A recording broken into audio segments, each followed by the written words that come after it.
You know who's back? We're back. We're back. Season 2, episode number 31. 31. What's the title of this one? This is going to be about buyer agency and getting your buyer agency signed. Something very relevant today. Getting buyer agency signed. Yeah. I hear it's required now. What's going on? Yeah. Well, it's required before you can show a home. So big change in our market. We would have liked to think we should always have been probably doing that, but a lot of agents were wanting to establish a relationship and potentially not feel like they were mandating a relationship ahead of maybe when they thought was necessary, I guess would have been some feedback. So what ended up happening is a lot of them got signed prior to writing an offer, but when ultimately you are supposed to have them signed up front. So I think it's actually kind of like checks and balances, getting everybody back in balance, but it's been very uncomfortable. Yeah, so I guess like everything, we can evaluate the positives, the negatives. Yep. Then I'm going to start with the positive. Okay. Positive is you have a defined relationship where you actually understand day one. Are you currently working with somebody that is helping you with a residential or a lot or whatever you sign? Yep. And have you signed another form that looks like this with somebody else? Yeah. If you have, nothing I can do. But by the way, that's a negative or a positive. The positive is now I can work on somebody else. The negative is obviously I invested time, energy, but I look at it as a positive. I know who I'm working with, and when they do sign it, that they actually value me. Exactly. And I'm able to articulate the value of what I'm ultimately going to get paid. Right. And I'm actually able to control my pay better because under the old scenario, most cases I was taking the commission that was being offered in the MLS. Maybe I'd bridge a little gap. I can do whatever I want now. Yeah. I have freedom. Totally. I look at it as a positive. Yeah. What about you?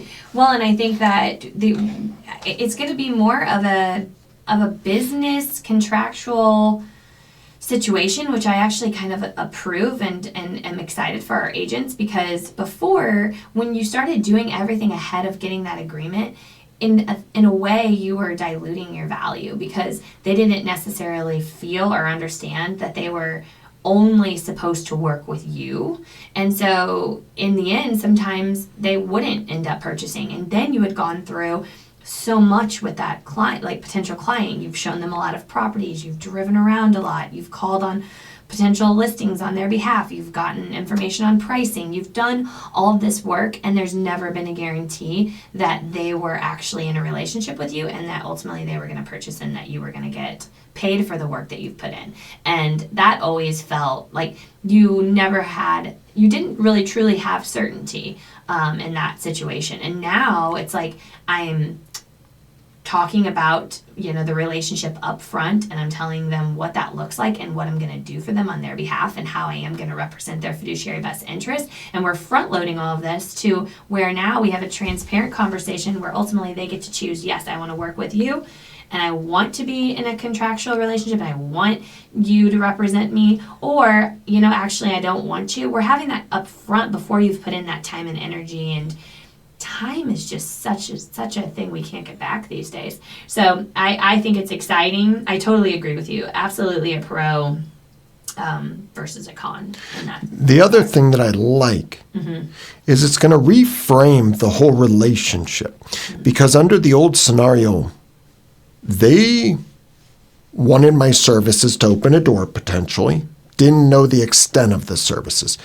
Now, we're defining services, we're defining compensation. As part of that, you're actually interviewing them as much as they're interviewing you. Under the old scenario, we already knew somewhat what our compensation was, so maybe we didn't know what they valued us because we're going to be paid by the seller. Right. Now, you're going to get to the bottom of, do they actually value a real estate agent? Right. Do they just think we're a door opener and they're going to pay us X? Yeah. Or are they present listening Now, you posted a great story today in our Slack about one of our agents. And it was a value-based how to earn your commission, unlike a door opener. Tell me what he did that impressed you enough to circulate it to the entire company and what the listeners can learn from what he did. Yeah, that's a perfect segue because one thing, so just on top of what I'm going to tell you the story about, one thing we've been making sure that we tell our agents to ask when they are having a conversation with a potential buyer and holding a buyer consultation is to ask your potential buyer, what are you looking for in the agent that you choose to represent you? Because without that piece of understanding, like Mark's mentioning, we need to know what they prioritize, what's important to them, because then we have a better opportunity of attaining that and becoming the agent that they choose. So don't lose sight of that very, very important question. And don't lose track of expectations. You have a great quote, and I actually quoted you today in not the best email with an outside relationship, a vendor, of a personal vendor. Oh. Okay? Our designer on our house, who we've spent significant dollars, but we have a breakdown right now in communication, unmet expectations, and that's where relationships, unmet expectations, a little off on communication, that's where relationships break down. Right, yeah. And so when you talk about expectations, about what their goals are, about what they're looking for, if you have an expectation, I don't know what it is. Yeah. I have my own expectation, thinking that I'm going to help meet your expectations. We probably are going to have a relationship breakdown. Yep, exactly. So that's my segue. So I quoted you. The best quotes ever, because it's so true. But so in this case, our agent Noah, we've been doing these mock buyer consultations, just help our agents prepare, because it's like, well, if you don't even know what you're going to say, that's probably pretty problematic. We're about to start having these with our clients. We should probably know what we're going to say and what's most important. And so we've been practicing those. And so what he does is he proactively, during just the qualifying portion, typically on the phone call where you're setting the buyer consultation, he's getting a high level understanding of what they're looking for. So we're going to go more in detail, obviously, when we meet and we have the buyer consultation, but we want to know more generally what they're looking for. So if they're looking, in this case, this mock buyer was looking for a ranch in St. Charles between 600 and 750,000 that had a 3-car garage. So he went in proactively to, it's called our exclusives now in our market, but basically our brokerages withheld listings that are not incoming soon or active status. They're still in a withheld status. We have the opportunity, we can go in and look at those. And in this case, he was able to find one that fit my criteria as a buyer ahead of it ever hitting the market. And so then instead of just proof over promise, which I don't know if we've done a podcast about that, he was able to prove to this potential buyer that he had exclusives that they may want to purchase before the general market does, and that they would have the opportunity to potentially see it and make an offer on it before it ever actually went to market, versus just being able to tell someone that. But he actually pulled one up, showed them it was an exclusive status, showed them the price. This one had a few photos, and I'm like, Noah, you just dropped such compelling value that you could almost submit your buyer agency at that time and get someone to sign with you, because not only were you so present that you heard what they needed initially on that conversation, but then you actually brought it to them. It was really, really awesome, and I wanted to make sure all our agents knew about that. In absence of value, the only thing you can compete on is price.